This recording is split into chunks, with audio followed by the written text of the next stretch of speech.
இன்றைய புனிதர் செப்டம்பர் 11 கொரோமோடோ புனித கன்னிமரியா.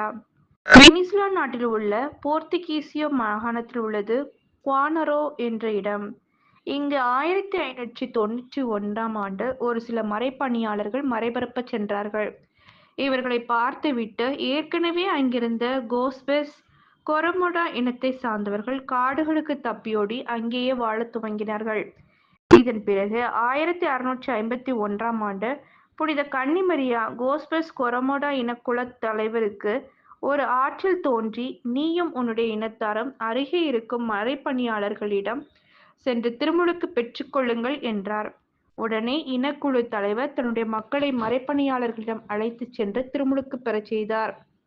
தன்னுடைய மக்கள் எல்லாம் மறைப்பணியாளர்களிடம் திருமுழுக்கு பெற்ற பொழுது அவர் மட்டும், நான் திருமுழுக்கு பெற்றால் எனது பதவி பறிபோய்விடுமே என அஞ்சி திருமுழுக்கு பெறாமலேயே இருந்தார்.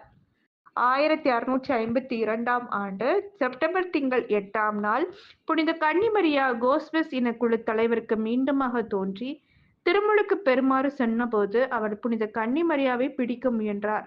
அப்பொழுது புனித கன்னிமரியா தன்னுடைய திருவுருவம் பதித்த ஒரு ஓவியத்தை அங்கு விட்டுவிட்டு அங்கிருந்து மறைந்து போனார். அதுதான் கொரமொடோ புனித கன்னிமரியாளின் திருவுருவம்.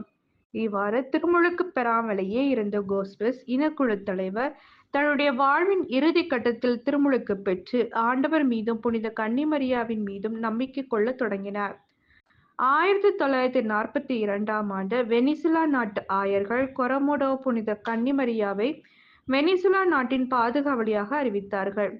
1944ஆம் ஆண்டு அக்டோபர் 7ஆம் நாள் திருத்தந்தை 12ஆம் பயஸ் இதை உறுதி செய்தார். 1996ஆம் ஆண்டு குவானெரா என்ற இடத்தில் இருந்த கொரமோடோ புனித கன்னிமரியாவின் திருத்தலம் தேசிய திருத்தலமாக அறிவிக்கப்பட்டது. திருத்தந்தை 16ஆம் பெனடிக்டோ இதனை பெருங்கோயில் என்று அறிவித்தார்.